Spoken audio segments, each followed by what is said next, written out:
All right. Thanks for joining me this day. I really appreciate you guys and watching my videos and following along. Today, I'd like to talk about the pricing of listings.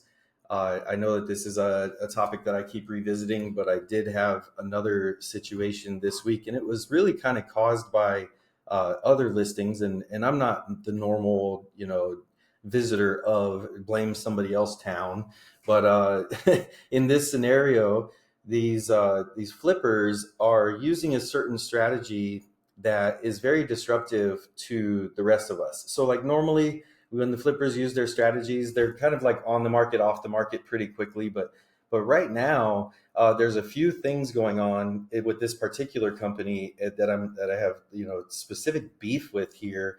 The the problem is this: they're selling a 3 or 4 bedroom house just blocks away from where I'm selling a 2 bedroom townhouse, right?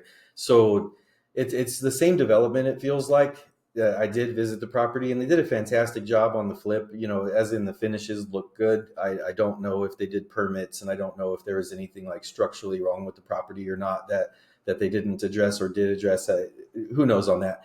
But I did have, I'm working with a buyer that specifically wants a 3 bedroom for the price that they priced it at. So they priced it at 650. When I look up the neighborhood sales, they're all 800 plus for that similar house. And here recently is just in the last couple of months. So I couldn't imagine that they would be taking $150,000 loss. So what I did is when my buyer brought it to me, I said, hey, look, I think that this house looks like it's in fantastic shape. There's really no reason for it to be going for this low. They might just be trying to catch a bunch of attention. So what did that roll into? Is it rolled into him visiting the property on an open house, and when he asked, what work was done.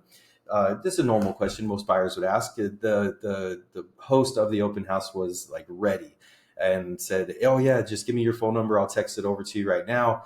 And then she later reapproached him and said, "Hey, are you going to be putting in an offer?" Which that's normal, but the thing is that she solicited the phone number after he had already divulged that he was in contract working with me as his representative, which for the consumer, you can choose. You're an American citizen. You can choose like who you work with and how much you're going to pay them for whatever reasons, and you can change your mind. But as a professional, she should have known that even getting the phone number after he had told her that he already had a real estate agent was wrong. So that made me dig a little deeper. I looked up the property, and it just sold just a couple months ago for 677,000. So you're telling me that this person bought the property for 677, put who knows how much, tens of thousands, if not 100,000 bucks, into the new floor and the new kitchen and bathrooms and whatever work he ended up doing, and then listed it at 650. He has no intentions of selling it for 650. They very much just wanted the attention, which kind of would be fine if it was just for like one weekend, and then maybe change the status depending while they work it out with the buyers that they did start the conversations with. But what they've been doing is holding an open house every day. So now you have this very attractive price on this very attractive property. They get their baby agents in there, and when I looked up the sales, transaction count on the for the realtor that illegally solicited business from my client, they show that they were the co-agent on 3 different deals. And then when I looked at those deals, I was like, wait a minute, these are their listings. So then I looked at the rest of their listings, just as that brokerage. It's a small brokerage here in San Diego, and turns out that they double in most of their deals. Turns out that they price everything really low. Turns out that they don't go into contract for 3 weeks. Turns out that they put open houses every day for that 3 weeks. So instead of me just being a hater, I just want to point out that this is a tactic. It's to me, it's unpopular in the profession, because what they're clearly doing is they're clearly getting the attention from people who are not qualified to end up making the purchase, and they also have listed the property at a price that the seller obviously would not be happy to sell for. So there's the two, like, rule breaking, but what they're really doing is they're trying their best to meet as many buyers as possible, and they've shown in this case particularly, it might be anecdotal, but I want to I want to assume the best, but I can't in this situation, because everything else is, it smells like it, then it's probably it, and it walks like a duck, talks like a duck. It's probably a duck. So I think that they're looking to redirect as many buyers as they can away from their current representation, using and leveraging a property at a price that is attractive, which might trick some buyers to think, oh, well, these people have access to better deals, which it turns out not, because in the most recent one that just closed just a couple days ago, they had bought it for 630.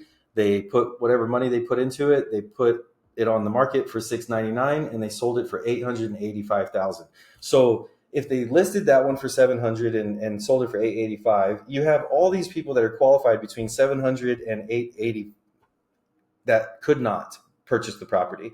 So wasting all of their time, taking 3 weeks to wrap it up. So keeping them strung along for that 3 weeks, which prevents them from going out and looking at houses that they can actually afford, which would then end up making them lose opportunities here and there. So now this one in particular is just right around the corner from I have a $600,000 2 bedrooms, 2.5 bath, which is a really good deal right now.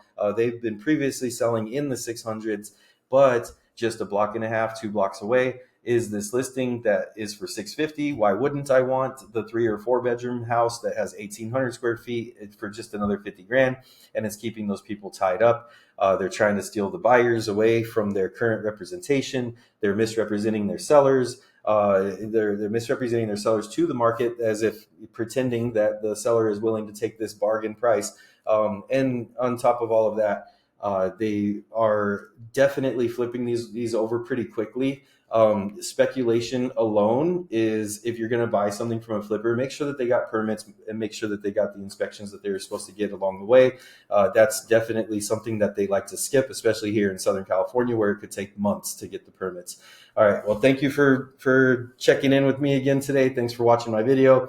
I hope this helps. The overall message that I'm trying to send here is, if it looks too good to be true, it probably is. And don't waste your time looking at that, right? So now my $650,000 buyer that caps out at $670,000, he shouldn't be wasting his time looking at things like this one, because it's not going to sell for that price. So now, we've gone 2 weeks, and other 2 bedrooms and 3 bedrooms have gone into escrow that would have otherwise served him and his family just well, and we're hung up on it until it goes into escrow, which is still not an escrow. So don't get hung up on it. Don't expect to get a killer deal here when it comes to the price. Everybody's trying to kind of keep the prices under control. Instead, you got new builds keeping their prices up by paying $20,000, sometimes $30,000 to the lender to give you a lower rate, like lock in a 3.99 or a 3.49, something like that. So don't get tricked by these people. They do not have your best interests at heart. They're not just trying to get as many people in home ownership as they can, just like the rest of us are, and getting people into the American dream. So beware of those bad actors. Peace.